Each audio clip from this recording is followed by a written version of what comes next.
Hello and welcome back to Behind the News. This is our program this evening. We are looking at what some of the events are with this week with the escape from Golden Grove. And with me in studio this evening is Imam Hassan Ali, father of Rajai Ali. Imam, I want to thank you very much for joining us on set this evening. Pleasure. Now, I must ask you the first question first. Prisons Commissioner John Rouget said that issued a warning against family members harboring and so forth, any of these men. Secondly, in addition to that warning, there were reports in the papers that a relative of one of the men was trying to get all three of them to come in. Yes. However, after certain discussions I have had both with you and other Muslim leaders, I understand that there is an Islamic aspect to this. Yes. You know, in that, were it the situation that you were to turn in your own son, it would be a greater crime than harboring him? Well, first, I'm not harboring him. He knows that if I know where he is, I would go to him and I would not leave until this issue is solved. He knows that. So he won't let me know where he is. He sends messages to me and people come and they leave messages. This issue is that Rajai Ali wants to clear his name, and I want his name cleared. Rajai first is innocent. I know that, and Allah, the God Almighty, He knows that. Rajai protested the conditions in the jail. They were getting no attention, and he sacrificed himself to escape there, to get the attention needed so that he could tell his story. Rajai sent a message to me. He said, when I'm ready, he's going to come with the other brothers and turn himself in. He's not with them. He told me that. And the issue of they saying that they were involved in some carjacking, they must prove that to the media, that he was involved. And at the appropriate time, we will let you know our proof that he was not involved. Now, Imam, there also is an aspect where the reports were also in the paper that should the police, meet up with any of these men, including your son, that there is a high possibility that that they may be shot at and something may be fabricated against them, depending on how the case falls. We expect that. Rajai expects that. We believe in Allah in the last day. And we believe that we would stand for justice, even though it is against our kith and kin, ourselves. And we prepare to die for the truth. We love death more than they love life. They love to kill. And there's an issue. This country has blood on its hands. There we have to revisit the rules of engagement and this concept of zero tolerance. Population has been crying out for justice with some of these executions. There's nobody listening because in this haste, or the chain up as they say about the war on crime, there are a lot of mistakes being made. I want to quote again Mr. Ramesh Diosaran, who I never met, who never met me. I saw him on the TV and he said the police should practice less brawn and more intellect. Brawn meaning all that arrogance and gangster mentality should be put into intellectual approach to detecting, solving crime and apprehending suspects. One must be very careful. What I want to just, based on what you were saying earlier, where you were saying that, the quote is that we love death more than they loved life. It brings me back to a Muslim brother who was pointing out, I want to believe, I don't want to misquote, I think it's Surah 2, Ayah 316, fighting is prescribed for you. Yeah. And does it mean that if this entire situation falls into a worst case scenario, would the Islamic community, would your community see the actions ultimately as martyrdom? Yes, it would be, because he's innocent. You see what I'm saying? It would be seen as that. And we want change, and he wants change for everybody that has entered that prison. That prison is a big secret society. It seems there is no transparency and no accountability there. The last media release with the commissioner, there was to be results of an inquiry. There was no inquiry. Nobody wants to defame or to bring down anyone. We just want people to correct the management of the institution. It is affecting the lives of the inmates, the detainees, some of them who are innocent until proven guilty. We ask, do they have the right to their side of the story? And I'm simply asking. They wrote to the ombudsman, they wrote to everybody in authority, no response.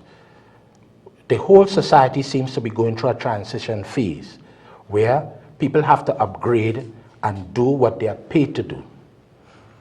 Imam, tell me then, seeing that this week's events may be rooted in both the uprising in November as well as your son's matter, which would not discuss, publicly here. Tell me, what is your understanding of the events of last November at the prison, and what role did your son play? He participated in resolving the conflict.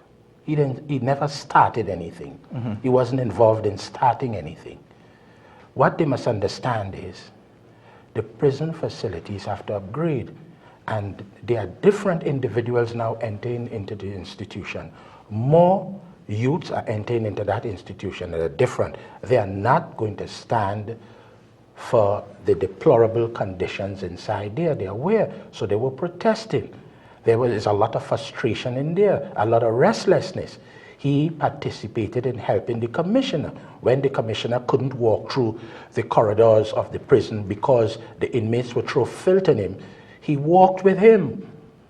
And he held them at bay. He did that. He participated in assisting the commissioner to bring order to the prison. He assisted the commissioner by letting the individuals turn in their weapons.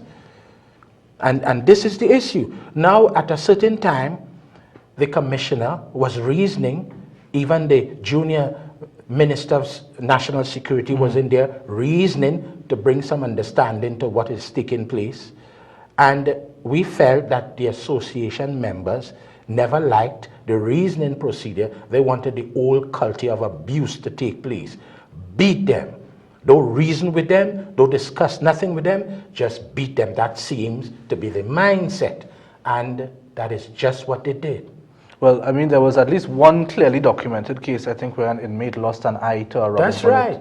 And we have who came out with bullets, showing me the bullets in them. And there was no need for that. There's one of the rules that says that the officers should not use undue force, which means if you're being threatened or attacked, then force could be used. And if that wasn't the case when the men were on lockdown. Now, give me your perspective on this, Imam. One of the inmates I spoke with very recently told me that, whatever you want, basically, you can get. And he says when prison officers pass and you get to know them day in, day out, and you get to know them and you say, well, officer, I'm here 5 years or 6 years, I'm waiting for my matter to call. I have kids just like you, I have a family just like you. Officers, as men, sometimes tend to identify with these prisoners and would often help them out a bit. All right, so are you telling me that there is a fracture between the top, the commissioner, and some of these officers in the association, and also a fracture within the association itself? Whether it is within the association or not, I can't see. Mm-hmm. But there are some officers that spoke to me. They were caring, and a lot of them are real humanitarians, good for the job. And some of them have no place in there. They're abusive. They may have psychological problems, and how they qualified to function in there, God alone knows. And like in every institution, there's the good and the bad. And of course, when you see an individual suffering, there's something that you feel. But I don't think to break the law, is an issue that is to be debated. Now, after that, the uprising in November, it was sometime soon after that your son was moved to this now infamous Guantanamo Bay. Yes.